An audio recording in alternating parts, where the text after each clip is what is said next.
नमस्कार, मैं गौरव कुमार पांडे हाजिर हूं यूपी तक पर। आज यूपी तक पर एक कहानी लेकर आया हूं, जिस कहानी को सुनने के बाद आप भी एक बार को सोचेंगे कि आखिर समाज में हो क्या रहा है, चल क्या रहा है आसपास आपके।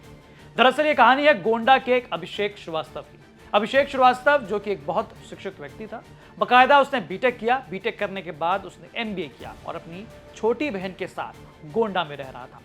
अभिषेक के पिता जो कि पेशे से वकील थे, उनका हाल फिलहाल में ही देहांत हो गया था। माँ का भी देहांत हो गया था, यानी कि माँ पिता दोनों नहीं थे, तो इसीलिए जिम्मेदारी सारी अभिषेक के ऊपर थी। अभिषेक अपनी छोटी बहन के साथ गोंडा में एक अच्छी कॉलोनी में रहता था। उसकी छोटी बहन एक प्राइवेट स्कूल में टीचर थी और वो खुद भी नौकरी करता था।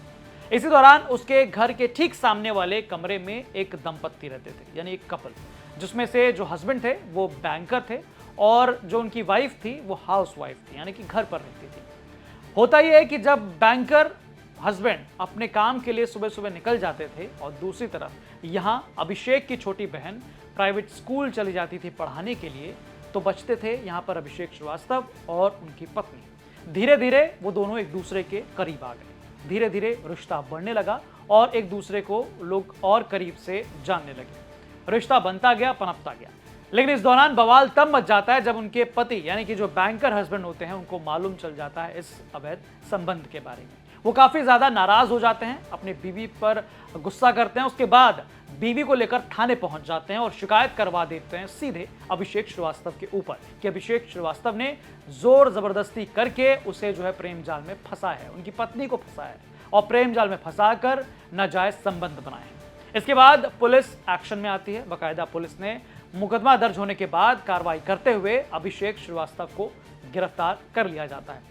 अभिषेक जैसे गिरफ्तार होते हैं, उसके बाद उस घर में बचती हैं उनकी छोटी बहन, जो कि काफी ज्यादा परेशान हो जाती हैं। आसपास मोहल्ले में लोग इसकी चर्चा करने लग जाते हैं। 10 दिन बाद जब अभिषेक श्रीवास्तव जेल से छूटकर बाहर आता है, तो वो काफी शर्मिंदा होता है, काफी गिल्ट फील करता है अपने आप को लेकर। अपनी तमाम आसपास के लोगों को लेकर लगातार जो है कहानियां सुनने को मिलती हैं, तो अभिषेक श्रीवास्तव काफी परेशान हो जाता है। परेशान होने के बाद वो देखता है कि उसके घर में एक छोटी बहन है उसकी, और सामने जिस प्रकार से उसके ऊपर आरोप लगे, चारों तरफ उसकी चर्चा हो रही है। वो इतने ज्यादा मानसिक दबाव में था कि वो कोशिश करता है कि उस परिवार से जाकर बात करे। सीधे वो उस दंपत्ति के पास पहुंचता है और उनसे बातचीत करता है कि क्या इस मैटर में कुछ हो सकता है, क्या मुकदमा वापस लिया जा सकता है, क्योंकि काफी ज्यादा जो है वो अपने काम को लेकर शर्मिंदा था। जिस प्रकार से उसने हरकत की थी उसको लेकर वो शर्मिंदा था, और उसका यह भी कहना था कि गलती सिर्फ एक तरफ से नहीं हुई। तमाम परिवारजनों जो अभिषेक के रिश्तेदार हैं, उनका आरोप है कि वहां अभिषेक ये भी कहता है कि गलती एक साइड से नहीं है, गलती दोनों साइड से थी, लेकिन वो अपनी गलती मानने को तैयार है और इसे जो है मुकदमा पीछे करने के लिए जो है वो कहता है। लेकिन वहां दूसरी तरफ जो कपल है वो इस बात को बिल्कुल जो है मानता नहीं है। वो सीधे पैसे की डिमांड कर देता है कि अगर आपको मुकदमा हटवाना है अपने ऊपर से, तो आप मुझे पैसे दीजिए। ऐसा आरोप तमाम अभिषेक श्रीवास्तव के परिजनों द्वारा लगाया गया कि सामने वाली पार्टी की तरफ से पैसे की डिमांड की गई थी।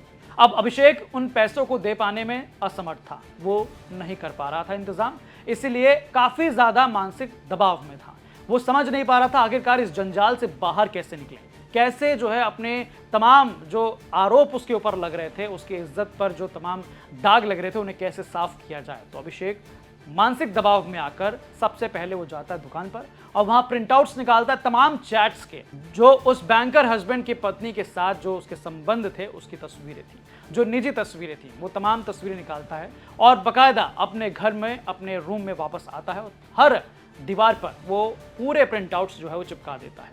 चिपकाने के बाद वो अपने आप को, अपनी जीवन लीला जो है समाप्त कर लेता है, खुद को खत्म कर लेता है। हालांकि इसके बाद उसकी बहन, अभिषेक श्रीवास्तव की बहन, जब उसे शक होता है कि भैया ने बहुत देर से दरवाजा नहीं खोला है, वो दरवाजा पीटती है, चिल्लाने की कोशिश करती है, बुलाती है अपने भाई को, लेकिन अंदर से जब कोई आवाज नहीं आई तो उसने अपने रिश्तेदारों को फोन किया। सीधे अपने चाचा ताऊ को फोन लगाया, अपने कजिन ब्रदर्स को फोन लगाया, कहा कि भैया कमरे का दरवाजा नहीं खोल रहे हैं। काफी देर से चीखने चिल्लाने के बावजूद कोई आवाज सामने से नहीं आ रही और साथ ही साथ फोन भी स्विच ऑफ है। इसके बाद सीधे परिजन जो है वो पुलिस को बुलाते हैं। पुलिस वहां मौके पर पहुंचती है। बाकायदा पुलिस परिवार के सामने दरवाजा तोड़ती है और दरवाजा तोड़कर जो अंदर का नज़ारा जो देखने को मिला, उसके बाद सभी दंग रह जाते हैं। पूरा कमरा प्रिंटआउट से भरा हुआ था।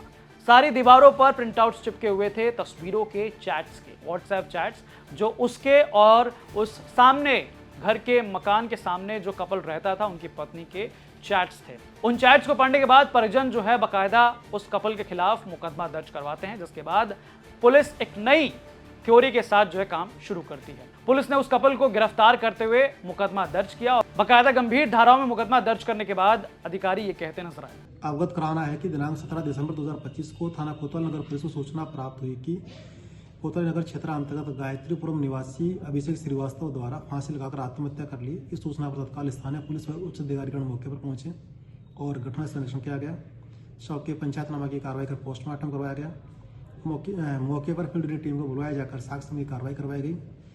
मृतक के परिजनों की लिखित तैयारी के आधार पर थाना कोतवाली नगर पर सुसंगत धाराओं में अभियोग पंजीकृत किया गया और इस प्रकरण में 2 नामजद अभियुक्त अजीत सिंह व सोनल सिंह को गिरफ्तार किया जाकर माननीय न्यायालय के समक्ष पेश किया गया है और प्रकरण में अग्रिम वैधानिक कार्रवाई की जा रही है।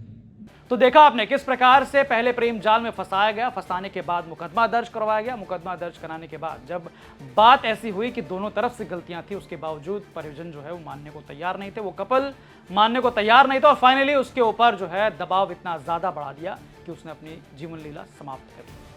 ये कहानी गोंडा से हमारे संवाददाता अंशुल श्रीवास्तव द्वारा आपके सामने लाई गई थी। आप कैसी लगी ये हमें कमेंट करके जरूर बताएं। बाकी तमाम खबरों के लिए आप देखते रहें यूपी तक। धन्यवाद। ये बताइए कि आपकी अरेंज मैरिज हुई पत्नी के साथ या लव मैरिज? नहीं, इट्स एन अरेंज मैरिज। हमारे एक मित्र सांसद रहे हमारे साथ पार्लियामेंट में, फिर उन्हीं के थ्रू मुलाकात हुई, बातचीत हुई, फिर हम लोगों की बाद में बातचीत करके शादी हुई 2017 में। ये लव मैरिज आपका नहीं था? नहीं, मिलना जुलना हुआ, फिर बातचीत हुई, एक दूसरे को समझने के बाद ही निर्णय लिया गया। और पहली शादी बहुत उतार चढ़ाव का था तो इसलिए सोच समझ के निर्णय लिया गया। मेरी पहली शब शादी हुई थी, जिन पत्नी का मेरे निधन हो गया, वो शादी उनको मैं देखा भी नहीं था, बातचीत भी नहीं की, घर वालों ने शादी तय की थी।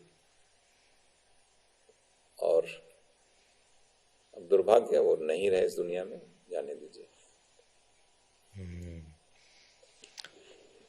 तो श्रीकला जी के बारे में आपने बताया कि वो विधानसभा का चुनाव लड़ सकती हैं अगर वो सीट सामान्य हो गई। विधानसभा नहीं, जिला पंचायत। अभी तो जिला पंचायत है। हाँ, अभी है। अगर वो सुरक्षित हो जाएगी तब आप अभी हमें नहीं लगता, क्योंकि जो अगर जिस तरीके जो पैटर्न रहा अभी तक का, तो जनरल सीट होने की संभावना है।